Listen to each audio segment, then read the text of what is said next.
Hey guys, so now we're going to start talking about chromosomes and mitosis. And so initially, remember we talked about interphase and cell division. So remember, cell division is the dividing of a cell and creating a brand new cells. And interphase is that period before mitosis truly occurs, and it's the replicating of the DNA, making sure the cell is ready, the cell is growing, getting ready to truly divide. And then once mitosis comes is when we have the true division of the nucleus. So that's the big difference. In interphase, we are copying the DNA, we are growing, and then we get into mitosis where the nucleus is divided, and then finally in cytokinesis, the cell is actually divided. And so we're going to talk about all of these processes in this video. A couple things to consider. You may want to remember what DNA is and what DNA holds, what types of pieces of information does DNA hold. And if you don't remember, it's okay. We're going to review it in this video. Another thing, keep some notes open for each part of this video, especially within the phases, because I'm going to be adding a couple things. I will be adding in some pictures that hopefully will be easy enough for us to draw in class. If not, then I'll probably give you little copies that you can cut and put into your notebook, because it's really hard to visualize this kinds of concepts, especially because everything that we're dealing with, again, is super tiny. So please make sure you do leave a few open spaces in between each phase. I forgot an objective slide, so my apologies, but after this video, you should be able to describe chromosomes and their role in mitosis, and you should be able to outline the phases of mitosis. All right, so let's start talking about chromosomes first. First thing I want to talk about is eukaryotic cells. That is all we are talking about in the rest of this chapter. Eukaryotic cells meaning animal cells, more particular. I don't focus on plant cells very much. But do know that plants do undergo mitosis as well. So they are a eukaryotic cell. They do undergo mitosis. The only thing that's different is that when they undergo cytokinesis, there's a little bit more that goes into plant cells because they have a cell wall. So in eukaryotic cells, the nucleus divides before the cell itself divides. Remember, that happens during mitosis. In cytokinesis, the actual cell divides. The process in which the nucleus divides is called mitosis. Before mitosis occurs, a cell's DNA must be replicated, and we must have the exact copies of each other. Remember, we have those checkpoints in interphase that say DNA has been copied correctly, you are clear to go. If it has not been copied correctly, the cell stops, it readjusts, it goes through those phases again, and then progresses on to mitosis. So, and I never really asked you in class, why is it important for DNA to be replicated? Well, it's necessary so that every cell that's made has a complete copy of the genetic material from that parent cell. So the daughter cells should have this genetic material from their parent. And so how is the replicated DNA sorted and separated so that each daughter cell gets a complete set of the genetic material? And this all has to do with the idea of chromosomes. And so you may have heard of this word before. You may have even seen what they look like, but I'm going to go ahead and give you the definition again, just in case you forgot. So chromosomes are coiled structures made of DNA and proteins. So they essentially hold our DNA. Now, DNA can appear in different ways depending on the phase that is present at the particular time or that the cell is in. So again, chromosomes are coiled structures made of DNA and proteins. During certain phases of the cell cycle, DNA is not coiled up and it appears to be more grainy, and this is known as chromatin. Chromosomes and chromatin are the same material. They just happen to look different. They are in different phases of the cell cycle.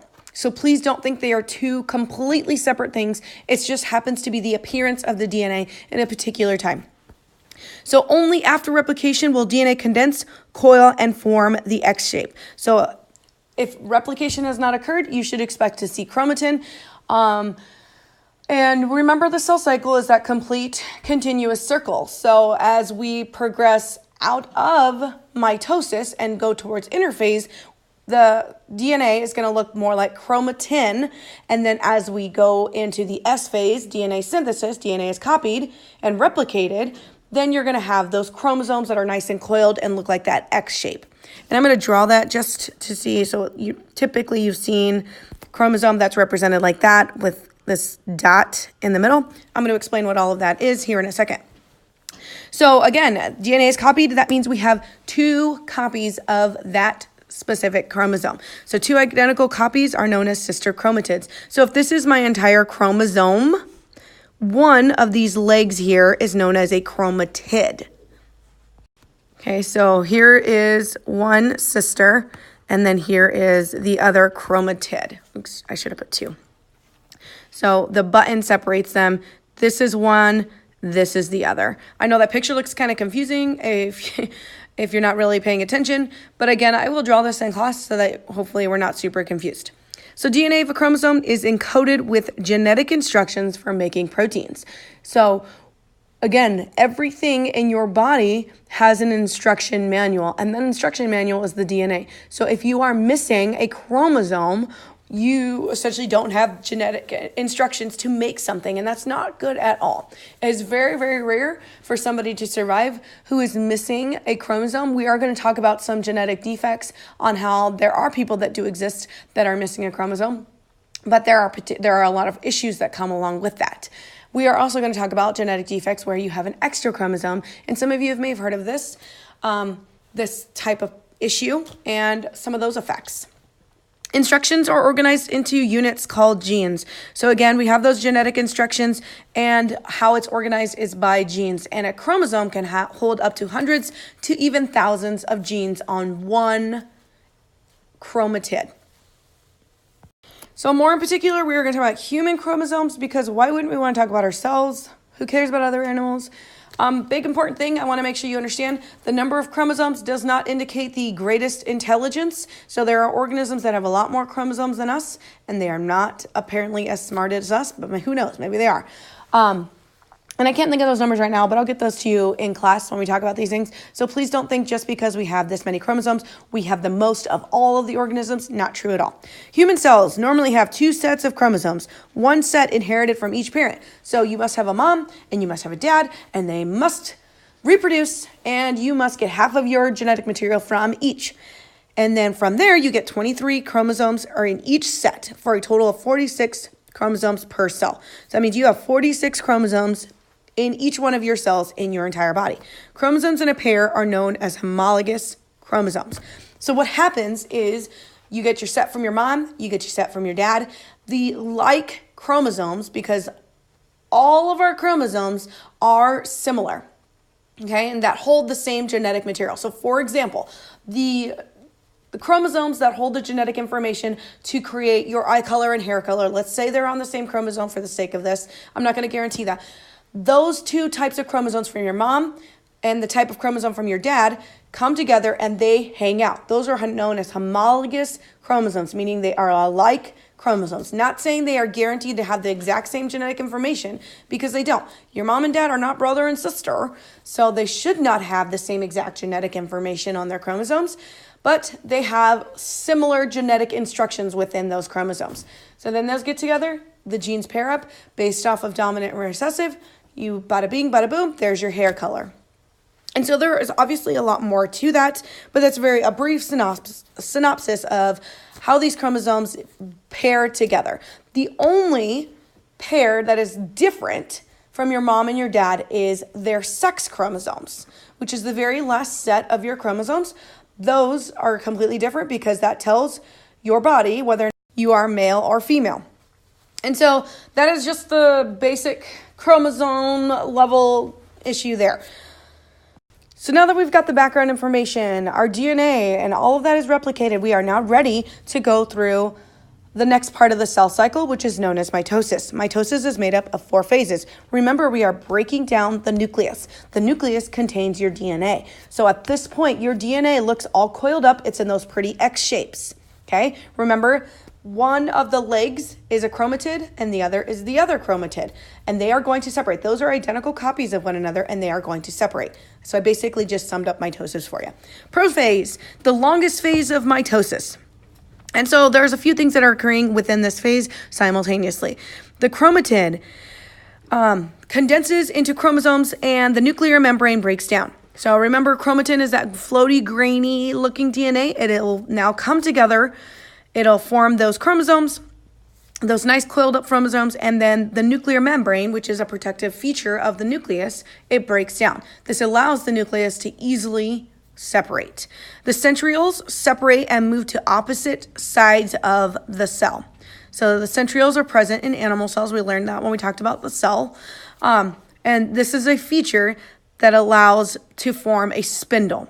So as the centrioles are separating, we form what's known as a spindle. And really, this is just like a whole bunch of fibers that look like thread that are ready to attach onto things and grab.